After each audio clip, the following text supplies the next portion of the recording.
In the 21st century, we've seen many things, including the birth of a new breed of man. Metrosexual just means a man who, you know, doesn't go around like a stinky bastard, let's face it. 20 years ago, you would have said, well, he's gay, he's straight. Now it's not so easy to tell. Well, I'm a metrosexual. I'm a point in case here, really. You know, it's a man who understands that it's all right to like playing football, but it's okay to get a pedicure afterwards. It seems the male of the species is getting more and more obsessed with looking good and feeling good. Beauty gurus have been trying to convince us for some time that real men exfoliate. The noughties was the decade where men got in touch with their feminine side and learned to be pretty. Oh, hello. But That's very subtle. it's not very subtle. It's not. You look like Hillary Clinton. 'Cause you're hot and you're cold, you're yes then you're no, you're in then you're out, you're up then you're down, you're wrong when it's Good metrosexual guy is a guy who uses a skincare range, maybe, you know, takes pride in his appearances, in his hair. If he's got a monobrow, actually gets the bit in between waxed.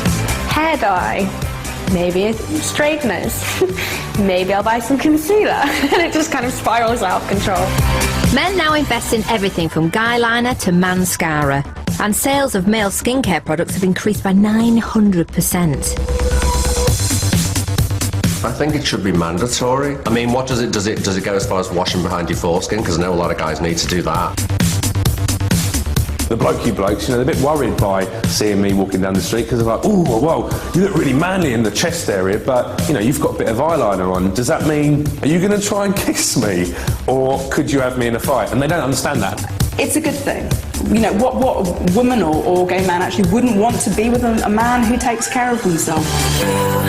change your mind like a girl changes clothes. In some ways, it's quite disappointing. I think in a way, it's quite good to have distinctions. You know, it makes copping off easier. I was thrilled when Take That were reuniting because I'd still not got over the split. Zombie, the living dead. Here they come! It's not often that someone undead for 10 years comes back and looks better. But look what happened to these four Mancunian boys. Take That had grown up into fine young men, and their fans had grown up with them.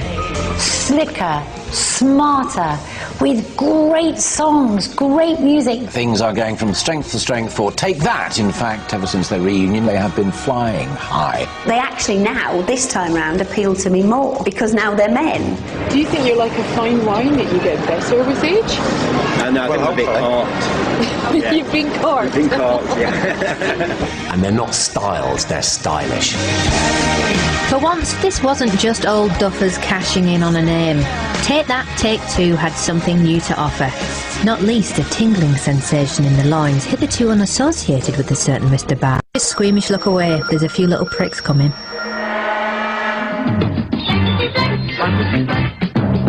Over the past 10 years, something strange has been happening to our favourite celebrities. They've begun to look a bit, well, blank. What is this weirdness? Are they really from another planet? Oh no, they've been using this stuff called Botox.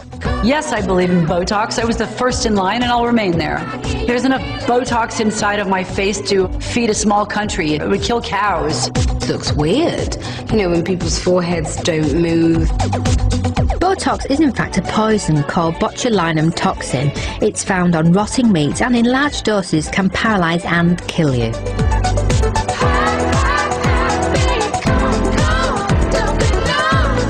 In the 1980s, scientists discovered it had other uses. Originally, it was used on operations to correct strabismus, which to a layperson is this. And then they discovered it'd wipe off people's facial expressions, and I think it's probably the best invention that there ever was. It was officially licensed for cosmetic use in the early noughties. The world went Botox bonkers.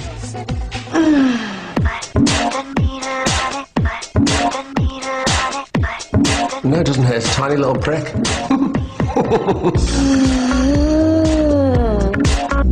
Before long, Botox began to show up at gyms, beauty salons, dentists, and even house parties, where you could wash down your facial paralysis with a nice glass of wine. The original thoughts were that this should have been used by specialists who knew what they were doing, they were trained extensively in it. Well, of course, now you can get everybody from your hairdresser to your beauty therapist injecting it. Actually, it is, from that perspective, out of control. The frozen face is a real possibility, and it happens because you have too much of the toxin injected in too many places. Bad Botox is, for some people, good Botox. Women will go into their dermatologists or their cosmetic doctors and they'll be like, I want a glassy brow. But some people love that look, really love it. So we've now created this new paradigm of beauty that is actually totally freaky. My boyfriend at the end of it. Fancy a makeover? Here's one at number 46. If you are fed up with the way you look, the most usual way to change it is by having a haircut. Makeover TV used to look a bit like this. Long, laborious documentaries about having your hair cut, featuring people smoking cigarettes and generally looking a bit miserable. Not sure about it, Chris. Then you could have your makeup done if you fancied it. And now for the face. Joan Price is going to show me how to paint it. Fortunately, TV isn't like this anymore. Some people think there was a TV makeover boom in the noughties. They're completely wrong. TV makeovers have been an absolute staple of TV entertainment since it started. We're putting on a moisturiser. Why? So it just had to go more extreme as people pushed the barriers out.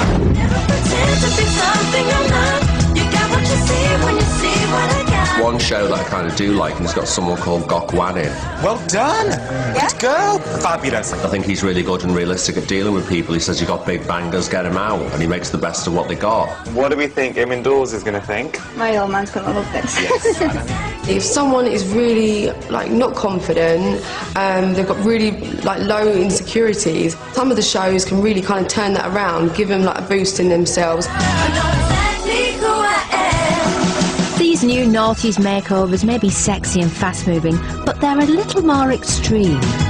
Used to be about losing a bit of weight or putting a nice outfit on, and now it's like, we're going to slice off half your face, and then you're going to find happiness. So happiness in the noughties is only a couple of steps away. Firstly, get your hair done. Secondly, have a bit of upper bluffoplasty, whatever that is. We're going to do upper blepharoplasty that we talked about, which is a surgical reshaping of the upper eyelids. And we're going to do liposuction of the chin and the neck area. You'll hopefully see a positive change in 10 days. So the modern makeover has turned the extreme into the ordinary, and the ordinary seemed like a very long time ago indeed, where the most delicate subject, for women anyway, was a bit of superfluous facial hair. Rita, what about the rather delicate subject, for women anyway, of superfluous facial hair? I think maybe, in the late 90s, plastic surgery was a possible option for some people, but now it's not an elite market. Anyone can get it done. The modern TV makeover has given us the opportunity to see what we looked like at the start of the decade, which proves that getting older is a bit like going back in time, only in reverse. So 15 years has been taken off. Oh, fantastic. Isn't that amazing? Just dread to think what we're all going to look like in a couple of 100 years. It's going to be revolting. We'll have no pubic hair and no wrinkles on our faces, and we'll just look like these kind of Mekong crazy animals. And then I guess we'll all be happy. In the 20th century, it was the Welsh that were the proud owners of the term WAG. But in this decade, the acronym was stripped of its innocence forever. So what exactly is a WAG? I've got no idea what a fucking WAG is. A WAG, obviously, is a wife and a girlfriend of a footballer. Yes, thank you, Bianca. And let's go over to Dictionary Corner and find out exactly where the term wag originates. The FA always used to call them the wags because it was just for sort of ease on their briefing notes of how they were going to kind of corral these women around to various different places. But where did they come from all of a sudden?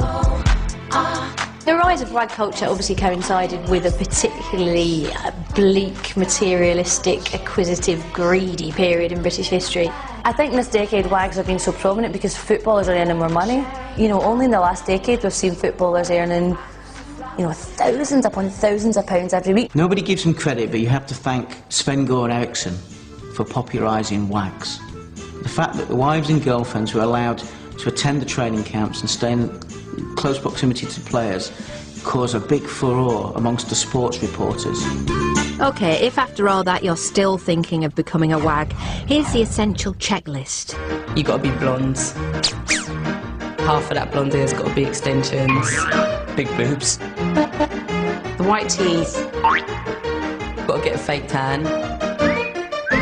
Oh look, it's Danielle Lloyd, the waggiest of all wags. It's very nice.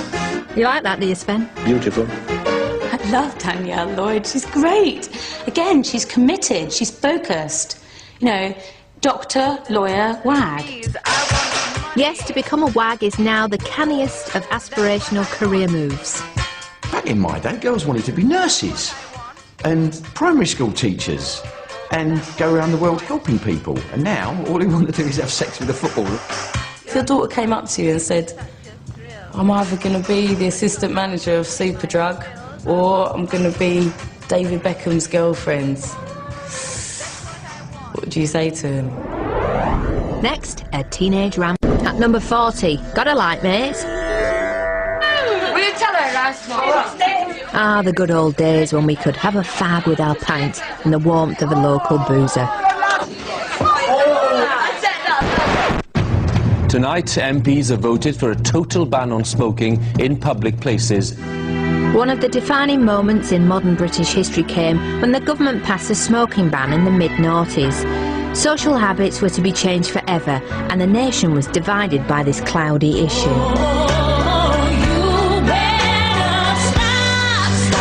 I think it's absolutely criminal. I can't believe the way, not just this country, the whole of Europe have just gone, OK, Daddy, we won't smoke. To be honest with you, I think it's against human rights. I knew that once significantly more than 50% of the population didn't smoke, a smoking ban in public places was simply a matter of time. If you can smell it on your clothing, it must have a massive impact on your body. I think we have enough evidence to show it damages people's health. And because we have that evidence, we should really support that kind of smoking ban.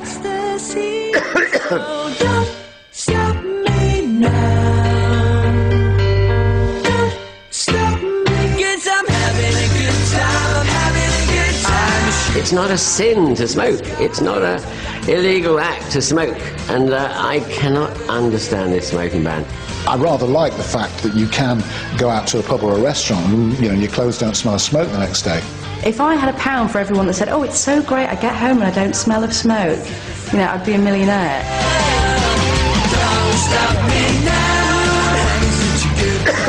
It's a measure, I would argue, of how rational this measure was, that it already seems strange that you were ever allowed to sit in a restaurant and light up a 42 gauge Havana cigar and blow a fat cloud of smoke across a fellow diner's food. I mean, absolutely staggering idea.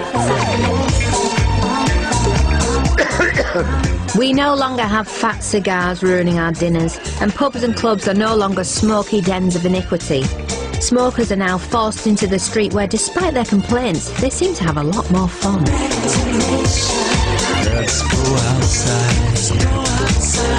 The thing is that now, even if you go to a nightclub, you meet the most interesting people outside because they're smoking. And you get a little cabal, you get a little club. I have to say, I sometimes go out with the smokers just to be part of the club.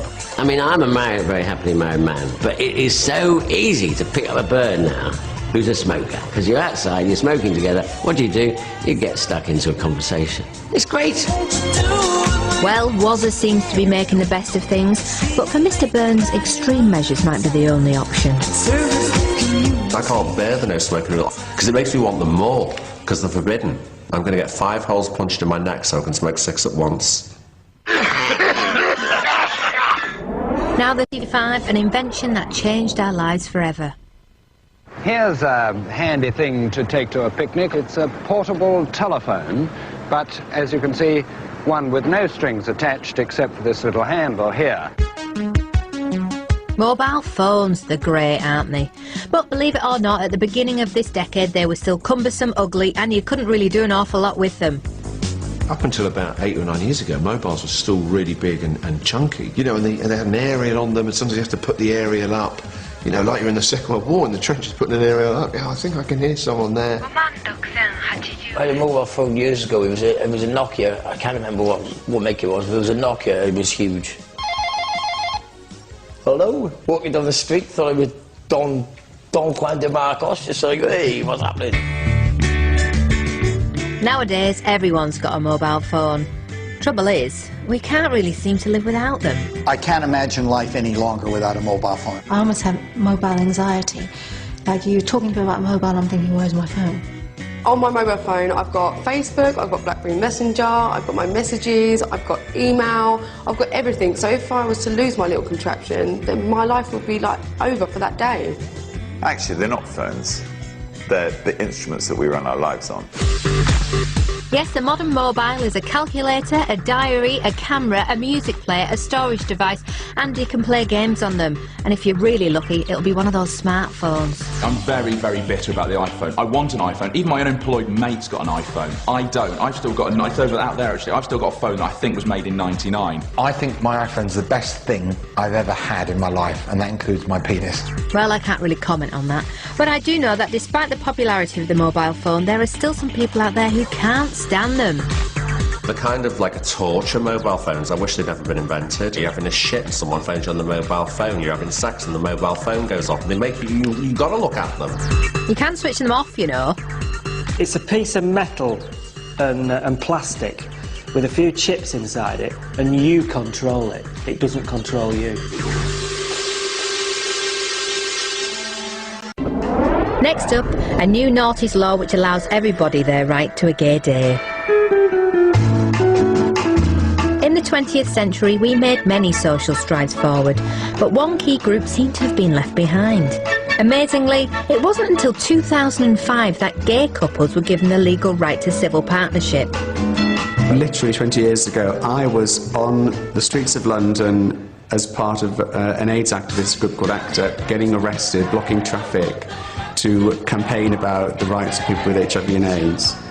20 years on, I was on Tower Bridge with my partner, who's from Brazil, with his 82-year-old Brazilian father, blocking traffic, being photographed for our wedding photographs. Now, if you told me 20 years ago that that photograph would be taken, I'd never have believed you.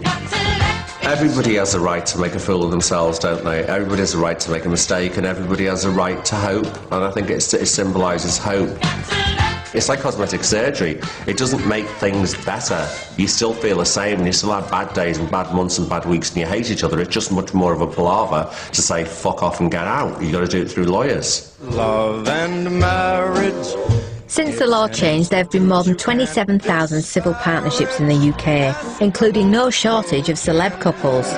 Stand-up Sir Elton, Hercules, John.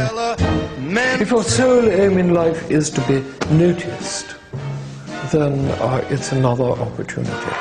It's wonderful that he got married, and I thought his pomp and ceremony was perfectly fitting for who he is, and they're still together, and I hope that they'll always stay together. I think he is actually probably a good example of why gay marriage should happen. With nearly 1 in 2 heterosexual marriages ending in divorce, why on earth do gay folk want to say I do? Gay people don't want to get married, they just want the right to get married. Right? Which makes total sense. We're not going to force them to actually get married, we just are giving them the option, which obviously they'll turn down. Although the majority of heterosexual marriages end in divorce, the vast majority of gay marriages so far don't. Maybe things will change when we've caught up with you guys. Give us a few generations, maybe it'll change.